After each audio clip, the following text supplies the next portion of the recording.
बोल सांचे दरबार की जय। जय जगत जननी माता जी तुम्हारी सदा ही जय। बोल मेरे दिल वाली सरकार की जय। सिया राम सिया राम सिया राम। साथ संगत जी, आज जो साखी का विषय है वो गुरु घर की सेवा। आइए संगत जी, बहुत सुंदर सी साखी है, सुनते हैं। संगत जी, एक बहुत प्यारी सी घटना आती है। एक गंगाराम, पंडित गंगाराम जो भटिंडा में रहते थे संगत जी, उनका बहुत ही बिजनेस था, अच्छा बिजनेस था। पुराने ज़माने में संगत जी बैलगाड़ियों पर सामान लाद कर बेचने का कार्य करते थे।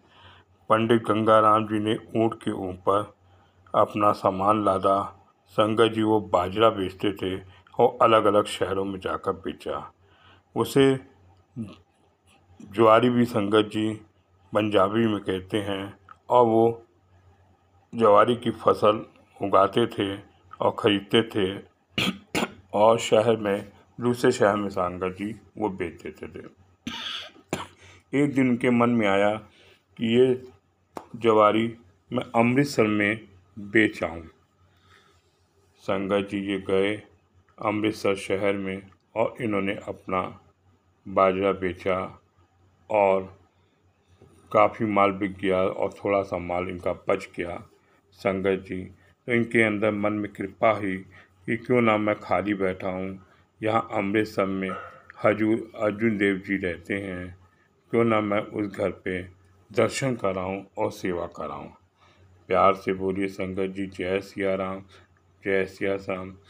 और बड़ी कृपा करके चले गए और वहाँ पर जाकर संगत जी देखते हैं कि अमृतसर में जाकर संगत जी गुरु घर में चारों तरफ सेवा लगी हुई है और लोग कहीं पर गुरु का लंगर कर रहे हैं, बना रहे हैं, कोई बर्तन मांज रहा है। और इनको बड़ा अच्छा लगा। जाकर ये संगत जी गुरु घर में सेवा करने लगे। ऐसा सेवा करने लगे कि इनको संगत जी 4-5 दिन बीत गया और इनका माल वहाँ पर पड़ा रहा। इनको कोई चिंता नहीं रही। संगत जी और इनको बड़ा ही प्रभावित हो गए गुरु घर से और सेवा करते रहे। संगत जी महाराज जी के दर्शन करने के लिए अर्जुन ने बहुत दूर दूर से संगतें आ रही थी। तब ऐसा लगा कि यहाँ पर राशन की कमी हो जाएगी, तो आपस में गुरु भाई तय करने लगे कि अगर बाजरी मिल जाए, ज्वार मिल जाए तो कुछ हो जाए। ये सुन रहे थे पंडित गंगाराम जी। इन्होंने कहा मेरे पास कुछ बोरे बाजरी के हैं, मेरी सेवा लगा दीजिए। और निस्वार्थ भाव से संगत जी उन्होंने अपनी सेवा लगा दी। तब सरदारों ने कहा कि भाई हमारे पास इतने पैसे नहीं हैं, हम कैसे तुम्हारा सामान ले लें। तो संगत जी उन्होंने कहा कि मेरी निस्वार्थ भाव से सेवा लगा दी। और सारा माल जो संगत जी को बचा था उन्होंने उस घर पे दे दिया और सेवा करते रहे। 5-6 दिन बीत गए, 7 दिन हो गए और इनका घर जाने का मन विदा हुआ और विदाई होनी थी। बड़ी दूर से गुरु घर में अर्जुन देव जी महाराज जी के दर्शन करे और कहा कुछ नहीं संगत जी। और अर्जुन देव जी तो सब जानते थे मन की बात। उन्होंने उनको बुलाया, पंडित जी जो आपने बाजा दी है इसकी कुछ तो मूल्य ले लो। संगत जी ने कहा मैं इसका मूल्य ले लूँगा, जो आपने देना है तो अपना ही नाम दान दे दीजिए बस। और उन्होंने गुरु को गले से लगा लिया, कहीं जा तो मेरे घर की सेवा करना और किसी चीज़ की संगत जी कमी नहीं। संगत जी हम हजूर के बाबा जी के पास जाते ज़रूर हैं, गुरु घर जाते हैं, जबलपुर जाते हैं, जो हमें सेवा मिलती है हम करते हैं, लेकिन मन में संगत जी हमें किसी तरह का अहंकार नहीं आना चाहिए। आइए संगत जी, एक बहुत सी सुंदर साखी। मन में अहंकार आने के कारण संगत जी मेरे हजूर बाबा दिलीप सिंह बेदी महाराज जी ने एक बहुत सुंदर सी साखी दी कि साहिब मेरा मेहरबान।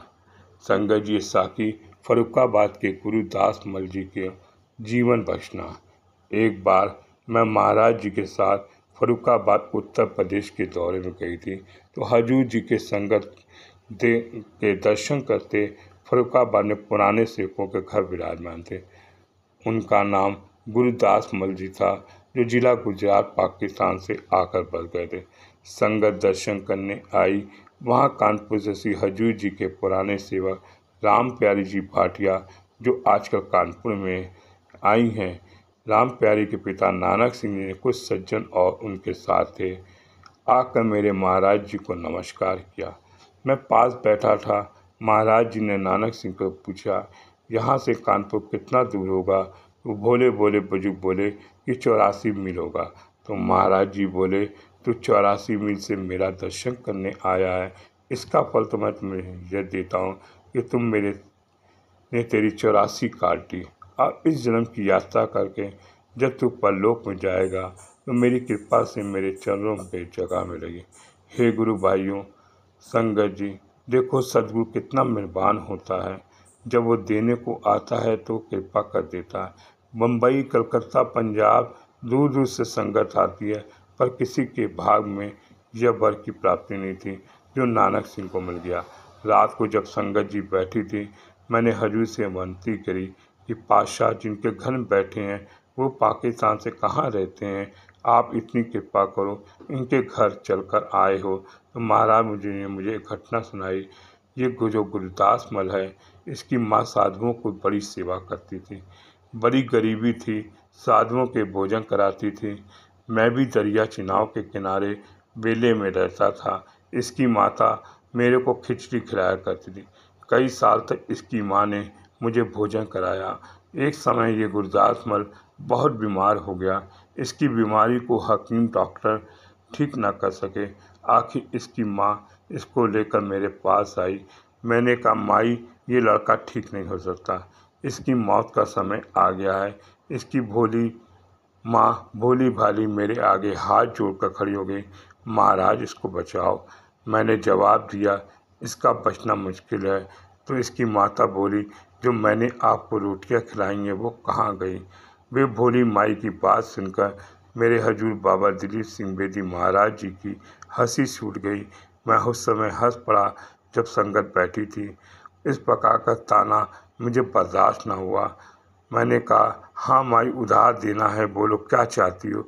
इसकी माता बोली, मेरा बच्चा बचा लो।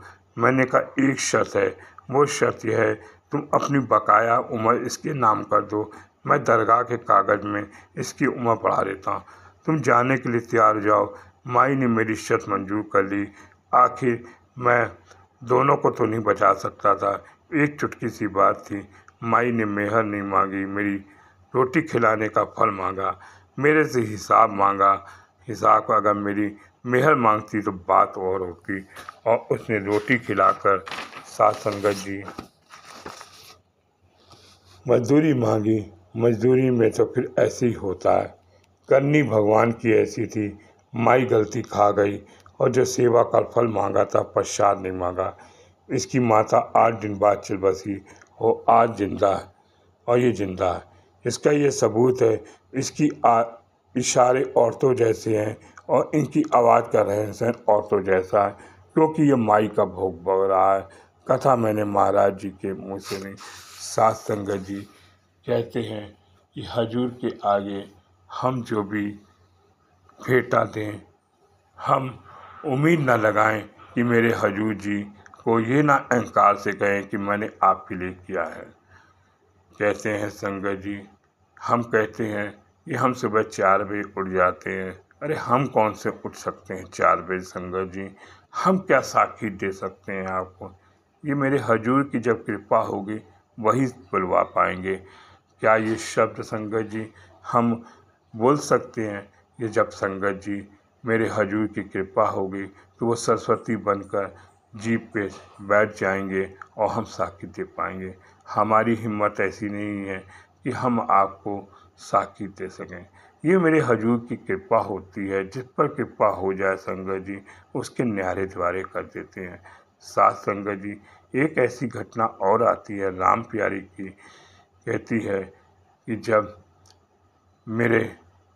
हमारे घर पे इक्का चलाते थे। और जब वो हजूर को एक बार इक्का चला कर संगत जी जब भी कानपुर आए मेरे हजूर, तो वो अपनी इक्के पे हजूर जी को ले जाते थे। एक घटना आती है कि मेरे हजूर कानपुर आए हुए थे और संगत जी रवेल सिंह के पिताजी जो थे वो हजूर को लेकर कोपरगंज गुड़ वालों के यहाँ संगत जी गए। उससे कहते हैं कि बेटा तुम अपनी सवारी का मिंताना ले लो, 2 रुपए ले लो। उसने हाथ जोड़कर कह दिया कि मुझे रुपया नहीं चाहिए, आपके चरणों की धूल चाहिए। और जिस इक्के से वो उतरे थे उनके चरणों की धूल माथे पे लगा दी। साथ संगत जी मेरे हजूर बाबा जी कहते हैं, ओ तू तो भाटिया, तूने मुझे लूट लिया, जा तेरे पुश्तों पुश्तों संगत जी मेरी सेवा पे लगी रहेगी और गुरु घर से कोई कमी हो गई। संगत जी हम गुरु को क्या दे सकते हैं? हम गुरु को कुछ नहीं दे सकते। गुरु से मांगना भी संगत जी आसान नहीं है। कैसे मांगे संगत जी? बस गुरु से हमें यही मांगना है कि आप हमारे पर कृपा करो, आशीर्वाद दो कि हम आपके साथ हमारी रहें, हमारा दिल मन आपके साथ बस जाए और यही हमारी भेंटा स्वीकार होगी। बोल सांचे दरबार की जय। जय जगत जननी माता जी ट्वाली सदा ही जय। बोल मेरे दिल वाली सरकार की जय। सिया राम सिया